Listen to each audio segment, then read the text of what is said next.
What's up, YouTube? This is Buckshot33, aka Boston Chris, and I am back with my new comic book day haul. Even though it's Sunday, hope everyone's having a good Sunday afternoon.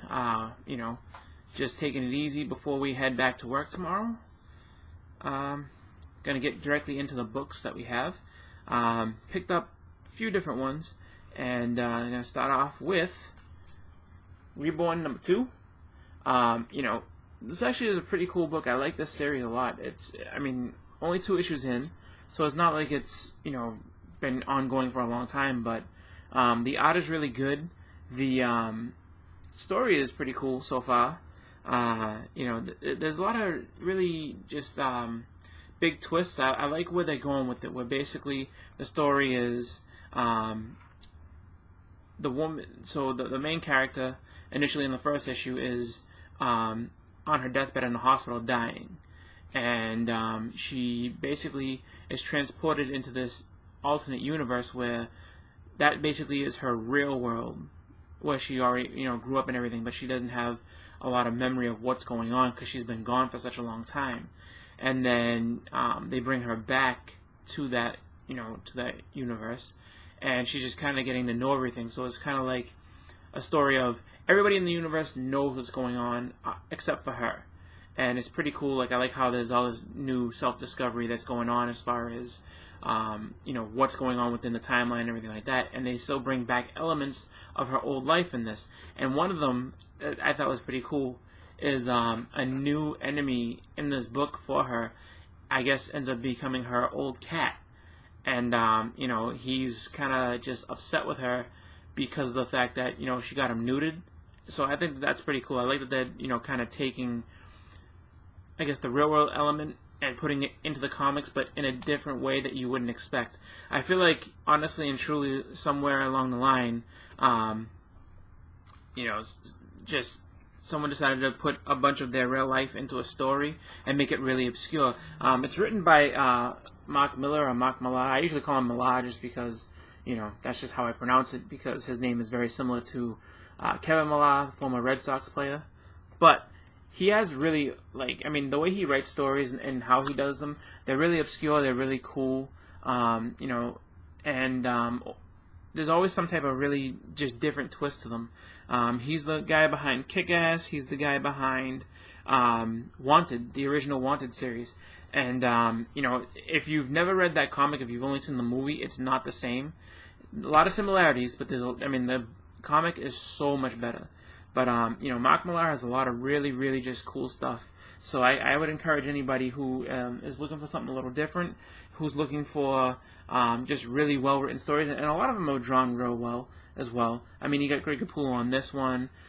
He had, I think the last name was Mounts on Wanted, and then for Kick-Ass he had John Romita Jr., who, like I've said before, he's kind of a acquired taste as far as the art goes, but for me, when it comes to John Romita Jr., if the story is good, his art kind of steps up. So, but yeah, I recommend this one. This is a good one, Reborn #2.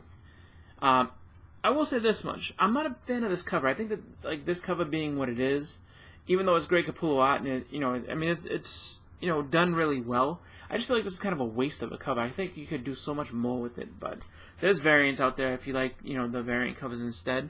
But that was actually really cool. I was a big fan of that.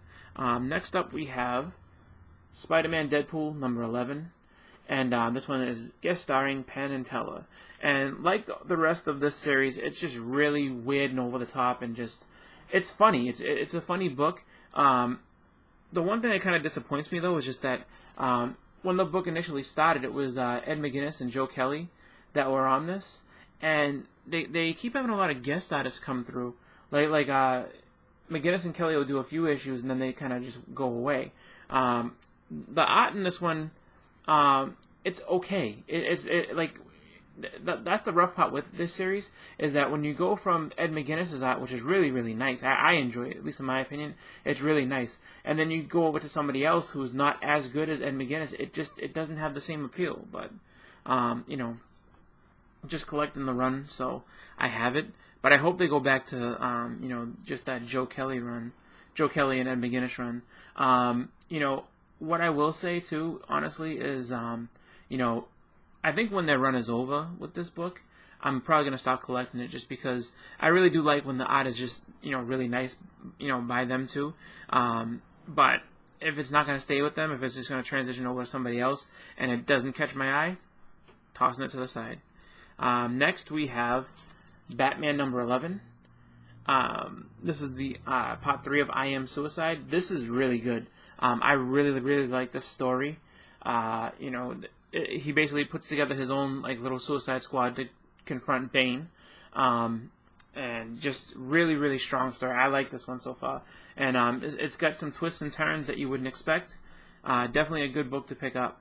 Next we have Green Lanterns number 11, and this guy right here is the guy that picks up the Phantom Ring, and he always wants to be a Green Lantern, and he basically he's not worthy of being a Green Lantern. A Lantern Ring comes down to him, and it was gonna go on his finger, and then it decided at the last second that he wasn't a suitable candidate and went away. So a rogue guardian basically had the Phantom Ring. This guy took it, and now he's masquerading as a Green Lantern, even though he's not one. And it's just one of those type of things where it's just the story I think is going to go where basically if you're not chosen or worthy for the power that's going to be put to you or the power that you're trying to achieve, bad things happen, and that's what's going on in this book. It's a really good story though. Definitely check it out. Next up we have Kill or Be Killed number 4. And, I like this series. It's really just kind of a, I'll say as much, not for kids series at all. It's got a lot of violence, stuff like that. But, great story overall. And the thing I like about this most, even though it has, it's got the price tag of $3.99, but they're thick books, and it's a lot of reading. So you get your money's worth with this one. So I would definitely pick this up if you haven't started reading it. You never know with the Image series whether it's going to end up being, something huge or something that just kind of, is flash in the pan. So I say, for me, I like it. I don't try to collect every Image series for that reason, just because you're spending way too much money. But definitely a good one. Next we have, and this is, I don't know, this is the book I was looking forward to the most out of Marvel this week, and that is Thanos number 1. I really like the art in this book. Thanos returns, basically, they say in this one. Outside of the Secret Wars, I don't think he was actually gone from anywhere, because he was the actual one who started up, or a battle with him is what started Civil War 2. So, I guess this whole Marvel Now thing is trying to basically take place after Civil War. So all this stuff, I guess Civil War's been over and done with.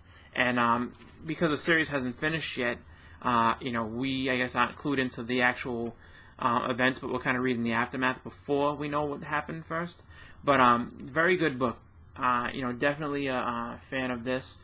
And there's a couple surprises in here to see what's going on. If you know Thanos, if you're a fan of him, definitely pick this book up.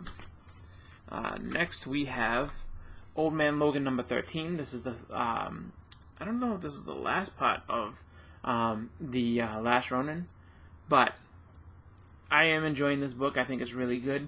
The art is a little different, but overall I think it's a good read.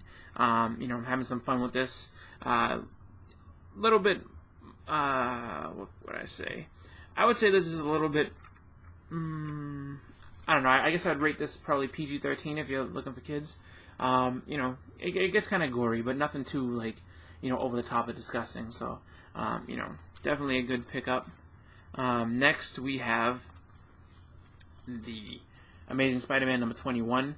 And I love these covers. These Alex Ross covers are just, it's a straight sell just with this, the cover itself. And the art inside is good, and the story is pretty crazy. And a couple of guest appearances in this book that, just because they're doing the clone conspiracy. So this is a tie-in to that overall bigger story. But there's a couple of guest appearances in here that I didn't see coming initially when I started reading, but pretty cool.